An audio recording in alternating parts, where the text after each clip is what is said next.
Nacido en el 30 de noviembre de 1881 en el seno de una familia burguesa francesa, Roger Cousinet fue un pedagogo y pionero del sistema educativo progresista en Francia. Se graduó en letras y en 1902 empezó su carrera como maestro en un curso preparatorio para 75 alumnos en Malakoff. Fue nombrado inspector de primaria en 1910. En 1920 fue el director de la Nueva Educación. Pone en práctica su método de trabajo libres por grupos, afirmando que los estudiantes tendrían las respuestas a sus dudas a través de sus propios compañeros de equipo. En 1945, Roger funda la Nueva Escuela Francesa, creando años más tarde, en el año 1964, una revista de la educación y el desarrollo.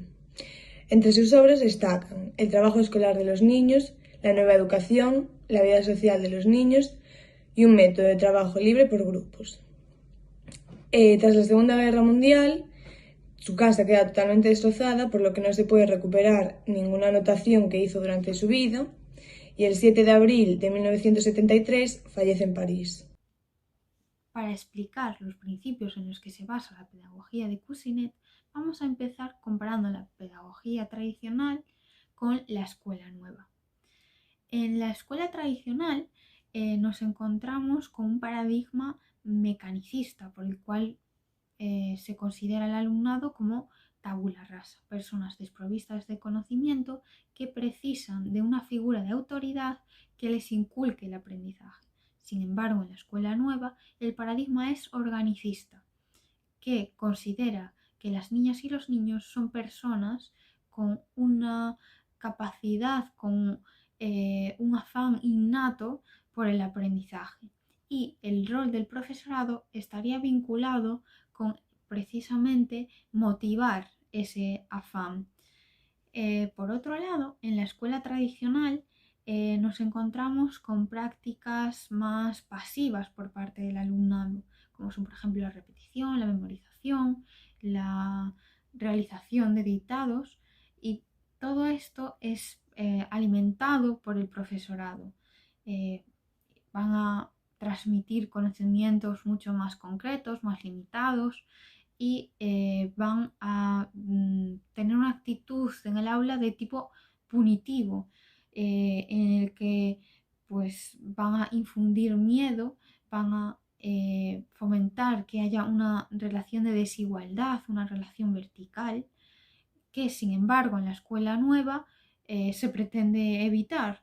Es más, se motiva pues el autogobierno del alumnado, el profesorado va a ser guía de conocimiento, guía del aprendizaje, y va a dejar que sea el alumnado quien también sea responsable del proceso, de su propio proceso de aprendizaje, que sean partícipes activas de ese proceso.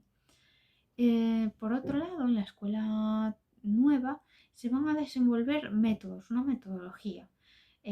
Por ejemplo, este autor, Cousinet, va a proponer el trabajo libre en grupos, que será posteriormente explicado por mi compañero.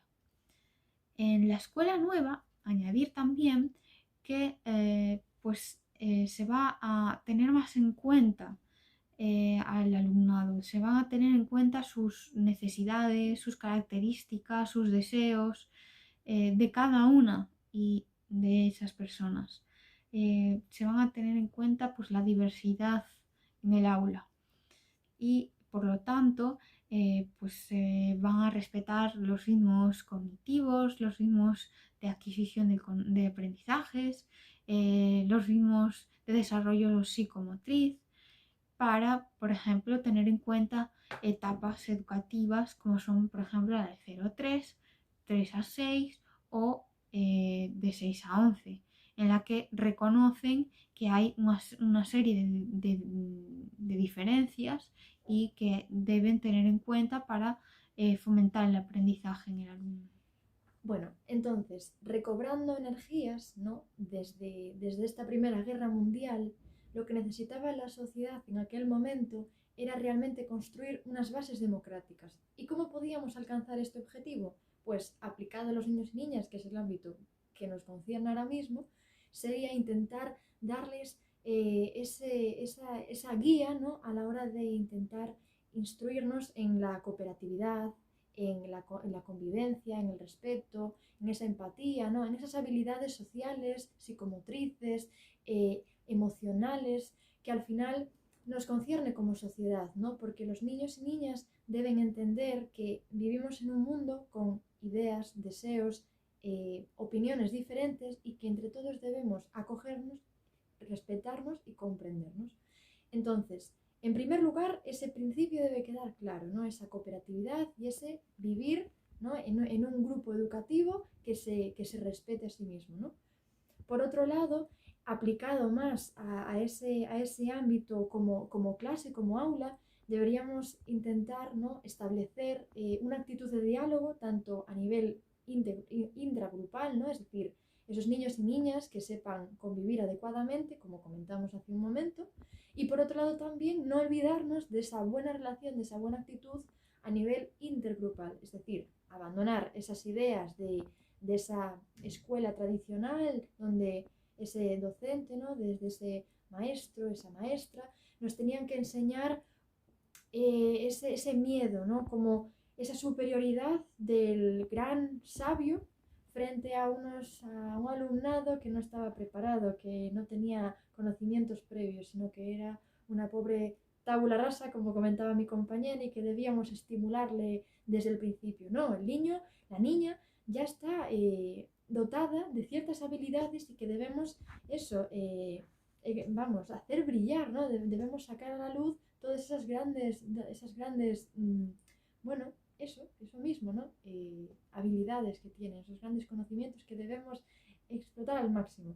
Entonces, un poco reconduciendo todo este ideario, lo ideal sería que tuviéramos un profesorado que fuera capaz de establecer una relación entre iguales, de guía, no de imposición, ¿no? Bien, a continuación, el siguiente punto de nuestro ideario pedagógico sería digamos un poco más llevarlo al ámbito de la evaluación, esos grandes exámenes, esas rígidas evaluaciones en las que valoramos la meritocracia, ¿no? Valoramos si un alumno es apto o no es apto. Bien, pues en este sistema en el que nos encontramos y seguimos todavía, cabe, ¿no?, reflexionar en no deberíamos tener en cuenta las diferencias de unos niños y unas niñas a otros, ¿no? Por eso precisamente establecíamos las etapas para intentar agrupar a los alumnos, a las alumnas, digamos, según sus ritmos cognitivos, psicomotrices, etc. Y por otro lado, para finalizar, lo que podríamos comentar sería esa gran necesidad, ese súper principio pedagógico y social asimismo, que sería dentro del proceso educativo, dentro de ese currículum académico, incluir no solo conceptos teóricos, sino prácticos, es decir, aprender para la vida es el concepto básico, es introducir nuestra comunidad, nuestro día a día en nuestra enseñanza, es principal.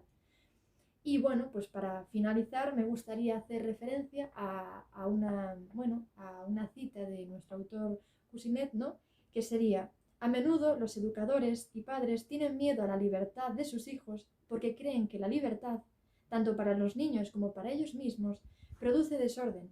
Sin embargo, para los niños la libertad supone la posibilidad de construir su orden.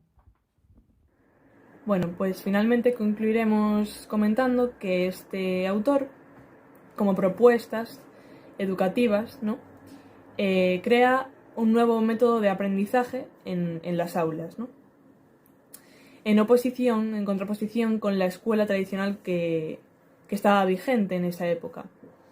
El individualismo, la sumisión y el miedo que tan presente estaba, ¿no?, en esa educación que se conocía, y el profesor como elemento principal de esta ecuación, pues resultaban escandalizantes, eran características escandalizantes para este autor.